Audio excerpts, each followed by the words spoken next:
Hey, hello, what's up, guys? Welcome back again to Success Studies YouTube channel. I hope that you have watched each and every video and each and every series of my channel. So, let's begin to the last video of this channel for the banking question and answers.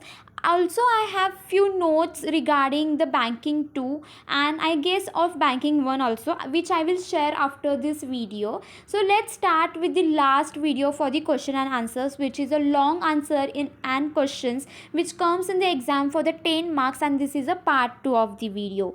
So the very first question is, what is security? Explain the 6 attributes of the good tangible security. So this question come in the exam in 2016, 18 and 20. सो आप ये देख सकते हो कि 3 साल ये question repeat हुआ है. मैंने ये क्वेश्चंस कहाँ से लिए है? क्वेश्चन पेपर से लिए, प्रीवियस ईयर के क्वेश्चन पेपर से लिए हैं एंड ये ही क्वेश्चंस रिपीट होते जाते हैं. ओके, सो लास्ट टाइम भी वही हुआ था जब मैं बोर्ड एग्ज़ाम में थी. सेम क्वेश्चंस रिपीट हुए थे एंड उस बेसिस पे मैं आपको सजेस्ट करती हूँ कि आप ये क्वेश्चंस करके जाओ. सो लेट्स स्टार्ट कि how to frame the questions. हाँ, मैंने लास्ट वीडियो में भी डिस्कस किया था. So let's discuss each and every question in this video also. So आपको पहले बोला है कि what is security. So security क्या होती है आपको वो पूरा एक्सप्लेन करना पड़ेगा. ओके, अच्छा खासा इसको आपको 2 मार्क्स मिलेंगे and then you have to explain the 6 attribute of the good tangible security. So format क्या होना चाहिए? फर्स्ट आप एक्सप्लेन करोगे what is security, then you will write the 6 attributes of good tangible securities are, and उसके बाद आप एक के नीचे एक लिखेंगे क्या क्या है. डॉक्यूमेंटेशन है, मार्जिन है, कॉन्टिजेंट लायबिलिटी है, ट्रांसफरेबिलिटी है, ड्यूरेबिलिटी है, stable in value, marketability, storability and बहुत सारे easy ascertainment of value and of title of ownership. So एक के नीचे एक आपको लिखना है. यहाँ पे 6 बोले, आप 7 अगर आपको चाहिए तो आप एक्सप्लेन भी कर सकते हो. ओके, देन आप एक एक एक्सप्लेन करोगे. सो ये फॉर्मेट चाहिए एंड फिर आप लोगे what for example documentation, then आप एक्सप्लेन करोगे what do you mean by documentation, then margin, what do you mean by margin, then marketability, what do you mean by that. Okay, so ये answer का format होना चाहिए. इससे क्या होता है, आंसर क्लीन और नीट दिखता है, प्रेजेंटेशन अच्छा लगता है and the very important point is answer आपका बड़ा दिखता है. 10 मार्क का आंसर दिखता है. Okay, so follow my each and every suggestion for each and every question. Okay, मैंने ये वाले इसके आंसर्स क्यों नहीं दिए? Because I want to do you some work. Okay, मैंने ही सब कुछ आपको प्रोवाइड किया है, A to Z मैंने प्रोवाइड किया है, but long question and answers को आपको थोड़ा मेहनत लेना है. आपके सारे टेक्स्ट बुक्स में ये ऑलरेडी गिवन है, बस आपको मार्क करना एंड लर्न करना है. Now let's move to the second question. What is a mortgage and explain any 4 type of mortgage. So ये क्वेश्चन आया था 2016 के क्वेश्चन पेपर में. सो इसमें भी आपको सेम करना है. सो आपको फर्स्ट डिफाइन करना है कि मोर्टेज क्या है. Then you will write the parties of mortgage. Okay, so mortgager and mortgagee are the parties of the mortgage. Then you will write, then question क्या पूछा, any 4 type of mortgage पूछा है. Then क्या होते हैं mortgage के type, there is a simple mortgage, English mortgage, then mortgage by conditional sale, then mortgage by deposit of title of deed. ये सारे टाइप्स है मोर्टेज के. So you will explain each and every type into the detail. So format क्या होना चाहिए, फिर से बता रही हूँ. Mortgage, what is a mortgage, then you can write the parties of the mortgage. Then अगर आपको लगता है कि कैरेक्टरिस्टिक्स लिख सकते हो, अगर टाइम होगा, then you also write the characteristic, at least 2 characteristic और the feature of the mortgage. Then you should write the main answer is what they have ask you for the types of mortgage. Then you will put that the type of mortgage are, and उसके बाद एक के नीचे एक type लिखना है आपको mortgage का. Then you will explain the each and every type into the detail. So this should be the format of the answer. The third question is, state and explain the principle of good sound lending. So this question came in the exam of 2016 and 19. So इसमें भी आपको वैसे ही format use करना है. आपको पहले explain करना पड़ेगा स्टेट डेफिनेशंस वगैरह कि principle of good sound lending क्या है, and then you have to explain the each and every principle into the detail. First you will write these are the principles, then you will explain each and every principle into the detail. Fourth question is explain the initial feature of the contract of guarantee. So ये question आया था 2016 में. So आपको इसमें भी same करना है, explain करना पड़ेगा आपको first that the what is the contract of guarantee, पूरा एक्सप्लेनेशन चाहिए. Then you will write the features of contract of guarantee are, उसके बाद एक एक फीचर्स जो भी है, and you will explain each and every features into the detail. So this should be the format, and keep in mind that आपको एक answer like at least 2 to 2.5 page का लिखना है, because this are the 10 marks question and answers. ठीक है, so make sure आपके marks कहीं भी नहीं जाए and neat and clean presentation रहे. Then the fifth question is explain the general relationship between the banker and the customer. So अभी ये इंपॉर्टेंट क्वेश्चन है लाइक आई थिंक, एंड ये आया था 2017 एंड 18 में. इस टाइम ये आने के चांसेस है वैसे. सो एक्सप्लेन करना है क्या relation between a banker and customer. So how you will do is, so first आपको डेफिनेशन लिखना पड़ेगा of course what is a banker customer relationship. Then what you will do is the relationship banker and customer. उसके types होते हैं like there are 2 kinds, like a general relationship between the banker and customer and the special relationship between a banker and customer. And आप each इसको बहुत detail में आपको explain करना पड़ेगा, बिकॉज इसको वेटेज ज़्यादा पड़ रहा है, पॉइंट्स कम है. देन जनरल रिलेशनशिप पूरा आपको एक्सप्लेन करना पड़ेगा like it is a relationship as a debtor and the creditor. And फिर आपको स्पेशल रिलेशनशिप डिटेल में एक्सप्लेन करना पड़ेगा.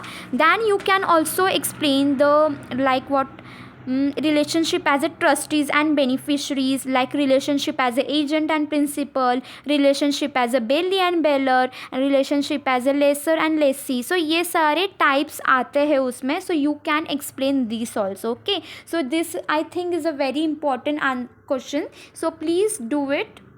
Sixth question is what are the precautions should a banker take while giving a loan against the plant and machinery and life insurance policy. So this question was came in the 2017 question paper. So I don't think ये फिर से repeat हुआ था, so it was not that important question, but go through it. Okay, so आपको first precaution क्या लेने चाहिए as a banker, आप क्या लोगे वो आपको पूरा डिटेल में first explain करना है. Okay, then आपको explain करना पड़ेगा कि लोन अगेंस्ट किसके अगेंस्ट बोला है उसने, plant and machinery and life insurance policy के बारे में बोला है. So in that order you have to explain. Seventh question is what is a garnish order, explain the procedure followed for issue of garnish order. So this question came in the 2017 question paper. Also ये question हमें बार बार examination में दिखता है, कहाँ पे answer the following, answer the detail और answer the one line answers में ये दिखते हैं क्वेश्चंस गार्निश ऑर्डर पे. So it is important.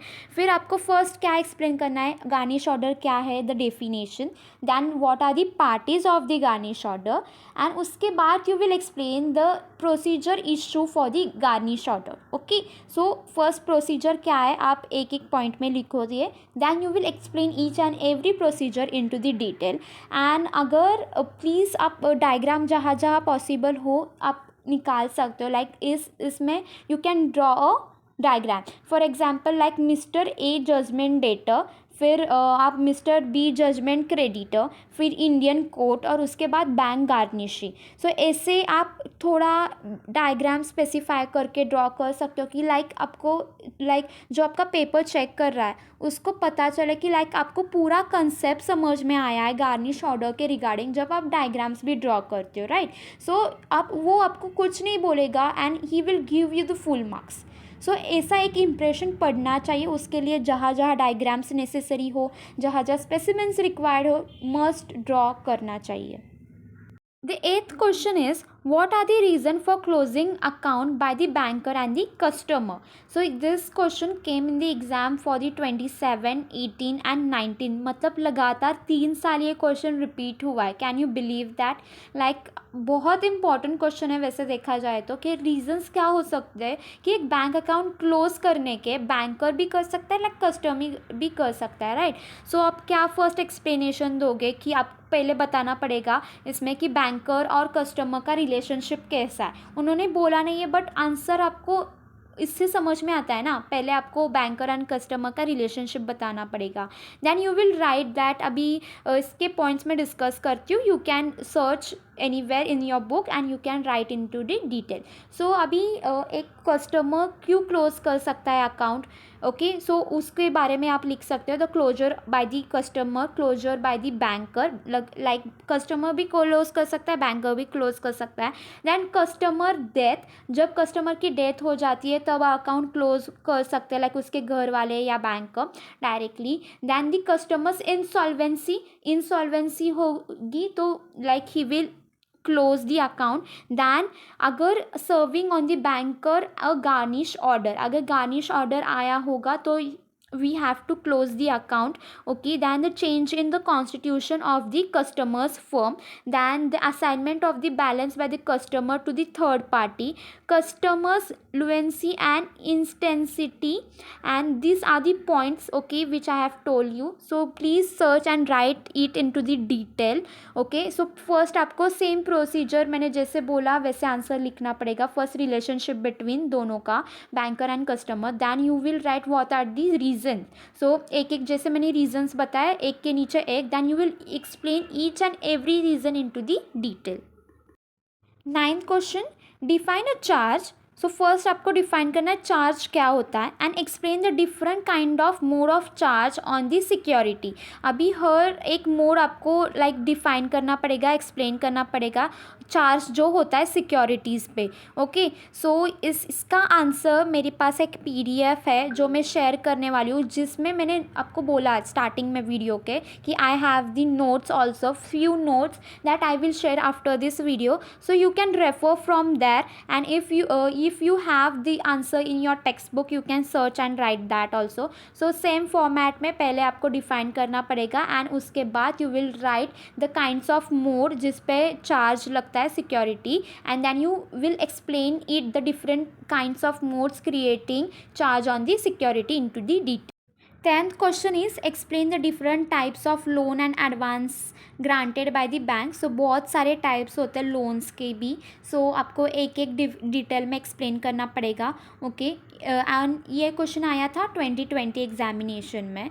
Then 11th question is what precaution should a banker take while giving a loan against the share. So this question came in 2017 question paper. So precautions पहले आपको बहुत detail में like बताना पड़ेगा एक एक precaution. Then you will explain it in to very detail, okay.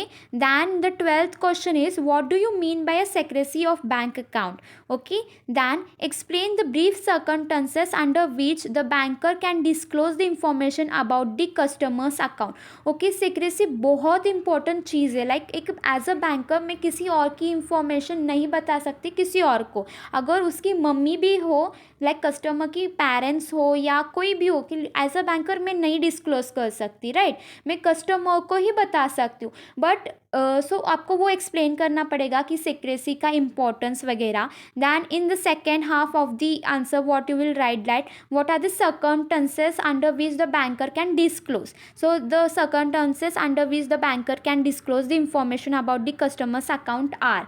So like मैं few points बताती हूँ. लाइक गार्निश ऑर्डर, अगर गार्निश ऑर्डर होगा तो उसकी आपको बताना पड़ेगा लॉ कोर्ट को कि कस्टमर्स की सारी डिटेल्स. दैन अगर कस्टमर की डेथ हो जाती है तब, एंड बहुत सारे सर्कमस्टेंसेस है. सो you can search and right it into the detail.